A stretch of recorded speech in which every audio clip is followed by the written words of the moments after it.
మేషరాశి వారికి ఈ వారం ఆర్థిక అంశాలు బాగున్నాయని చెప్పవచ్చు. వృత్తి ఉద్యోగాల పరంగా సానుకూల పరిస్థితులు గోచరిస్తోంది. విదేశాలకు వెళ్ళాలనుకునే వారికి ఈ మేలోపు ప్రయత్నాలు చేసుకోవడం చెప్పదగిన విషయం. కొంతమందికి వీసాల విషయంలో, డాక్యుమెంట్ విషయంలో, H1B విషయంలో ఇబ్బందులు వచ్చే అవకాశం గోచరిస్తోంది. ఉద్యోగం మారాలనుకునే వారికి ఉద్యోగ మార్పులు లేదా బదిలీలు, ట్రాన్స్ఫర్ కానీ లేదా నూతన ఉద్యోగం కానీ వచ్చే అవకాశాలు గోచరిస్తోంది. వీరికి ఏలినాడ్స్ అని ప్రారంభం కాబోతోంది. దానివలన కొంత రకమైన మానసికమైన ఇబ్బందులు అనేవి ఏర్పడుతుంది. ఇంట్లో కావచ్చు, ఆఫీస్లో కావచ్చు, లేదా వ్యాపారంలో కావచ్చు, చిన్నపాటి ఇబ్బందులు, మనశ్శాంతి లోపిస్తుంది. దానికి 8 శనివారాలు శనికి తైలాభిషేకం చేసుకోవడం, అఘోర పశుపతి హోమం చేయించడం చెప్పదగిన విషయం. ఉద్యోగస్తులకు ఉద్యోగపరంగా స్వల్పమైన లాభాలు కనిపిస్తున్నాయి. అయితే మాట తీరు బట్టి జనాలు ఉంటారు. శత్రువర్గం పెరిగే అవకాశం గోచరిస్తోంది. ఏదైనా మాట్లాడేటప్పుడు 1-4 సార్లు ఆలోచించి ముందుకు వెళ్ళడం అనేది చెప్పదగిన విషయం. సంతాన సంబంధమైన విషయాలు అనుకూలంగా ఉంది. వారు మంచి అభివృద్ధిలోకి వస్తారు. వారి కష్టానికి తగ్గట్టుగా మీ సహాయ సహకారాలు ఎంతగానో అందిస్తారు కూడా. వ్యాపారస్తులకు వ్యాపారంగా చిన్నపాటి లాభాలు ఉన్నప్పటికీ నూతన వ్యాపారాలు కానీ భాగస్వామి వ్యాపారాల్లో కానీ వ్యవహరించేటప్పుడు ఆచితూచి వ్యవహరించండి. ఇతర విషయాలన్నీ బాగున్నాయి. సినిమా ఇండస్ట్రీకి సంబంధించి సినీ రంగంలో ఉన్నవారికి accountings, software, poultry, fashion designing, fashion jewellery, వస్త్ర వ్యాపారస్తులకు ఈ వారం అనుకూలంగా ఉందని చెప్పచ్చు. శుభకార్యాల్లో పాల్గొంటారు. అలాగే బంధువర్గంలో ఉన్న విభేదాలు ఈ వారం తొలగిపోయే అవకాశం గోచరిస్తోంది. ఏదైనా సరే మీ మాట తీరు, మీ మంచితనంతో అందరినీ ఆకట్టుకోగలుగుతారు. అయితే ముక్కుసూటితనంతో చిన్నపాటి ఇబ్బందులు కూడా ఉండే అవకాశం ఉంటుంది. మీ వ్యవహార శైలిని ఏమాత్రం మార్చుకోరు. నాకు నేనుగానే ఉంటాను, ఇలాగే ఉంటాను అనే ధోరణికి వస్తారు. స్ట్రైట్ ఫార్వర్డ్గా ఉంటారు. అది కొంతమందికి నచ్చదు. అయితే అది ఎలా ఉన్నా సరే మీ మాట తీరు బట్టి వ్యాపారంలో కానీ అధికారులతో కానీ మంచి గుర్తింపు లభిస్తుంది.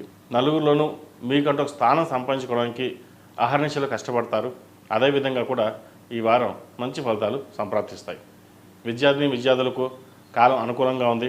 విదేశీ వ్యవహారాలకు సంబంధించి కొంత ఇబ్బంది పెడుతుంది. అయితే H1B విషయంలో, గ్రీన్ కార్డు విషయంలో, డాక్యుమెంట్ విషయంలో కొన్ని జాగ్రత్తలు తీసుకోవాలి. ఏదైనా సరే వ్యవహార శైలిని లేట్ చేయకుండా ముందుకు వెళ్ళడం అనేది చెప్పదగిన విషయం. అలాగే గ్రూప్స్కి ప్రిపేర్ అవుతున్న వాళ్ళకి, ఇంటర్మీడియట్, 10th ఇలా పరీక్షలకి ప్రిపేర్ అవుతున్న వాళ్ళకి మేధా దక్షిణామూర్తి స్తోత్రాన్ని నిత్యం పఠించండి. ఆ దక్షిణామూర్తి అనుగ్రహంతో మంచి విజయాలు సాధించగలుగుతారు. ఇక్కడ కష్టే ఫలి అన్నారు పెద్దలు. మనం ఎంత కష్టపడితే దానికి భగవంతుడు ఆశీస్సులు కూడా తోడవుతాయి. కష్టపడకుండా ఏదీ రాదు. కాబట్టి కష్టానికి తగిన ప్రతిఫలం లభించడానికి దక్షిణామూర్తి స్తోత్రాన్ని పఠించడం చెప్పదగిన విషయం. ఈ రాశిలో జన్మించిన స్త్రీలకు ఈ వారం అనుకూలమైన వ్యవహారాలు గోచరిస్తోంది. వృత్తి ఉద్యోగాల పట్ల, వ్యాపారం పట్ల సానుకూల పరిస్థితులు గోచరిస్తోంది. ఏ పని చేసినా ముందుకు సాగడం జరుగుతుంది. ఇటు రాజకీయ పరంగాను, అటు బిజినెస్ పరంగాను మంచి కాలం అని చెప్పొచ్చు. అయితే వీరికి ఏలినాడ్స్ అని ప్రారంభం కాబోతుంది కాబట్టి చిన్న చిన్న అడ్డంకులు అనేవి ఏర్పడుతుంటుంది. అయితే వాటిని ధైర్యంగా ఎదుర్కొని ముందుకు వెళ్ళే శక్తి మీలో ఉంటుంది కాబట్టి ఏ పని చేసినా ముందుకు వెళ్తుంది. అన్నీ బాగున్న చిన్న చిన్న ఆరోగ్య సమస్యల మీద జాగ్రత్తలు తీసుకోవాలి. అవి స్వల్పమైనా సరే వాటిని తక్కువ అంచనా వేయకుండా టెస్టులు చేసుకోవడం చెప్పదగిన విషయం. వివాహాది శుభకార్యాల విషయంలో ఘనంగా నిర్వహిస్తారు. అయితే మంచి సంబంధం కుదిరింది, వివాహం చేద్దామని అనుకుంటారు. బ్యాక్గ్రౌండ్ చెక్ చేసుకుని ముందుకు వెళ్ళాలని చెప్పదగినది. ఈ రోజుల్లో చాలా వరకు పెళ్లి విషయంలో కొన్ని ఇబ్బందులు చూస్తున్నాం కాబట్టి వివాహాది శుభకార్యాల విషయంలో, సంబంధం విషయంలో సరైన నిర్ణయాలు తీసుకుని, పెద్దవాళ్ళ సలహాలు సూచనలు తీసుకుని, జాతక పరిశీలన చేసుకుని ముందుకు వెళ్ళడం అనేది చెప్పదగినది. ఈ రాశివారు ప్రతిరోజు ప్రతినిత్యం ఓం నమో నారాయణ ఒత్తులతో దీపారాధన చేయడం, మంగళవారం నాడు, శుక్రవారం నాడు నిమ్మకాయ డొప్పలతోటి నువ్వుల నూనె పోసి ఉదయం సూర్యోదయానికి ముందు, అలాగే సాయంత్రం సూర్యాస్తం అయ్యాక అమ్మవారికి దీపారాధన చేయండి. మంచి ఫలితాలు సంప్రాప్తిస్తాయి. అలాగే ఇంద్రాణి రూపు ధరించండి. నరదృష్టి అధికంగా ఉంది వీరికి.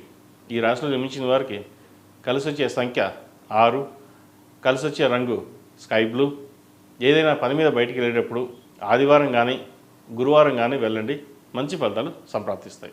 తదుపరి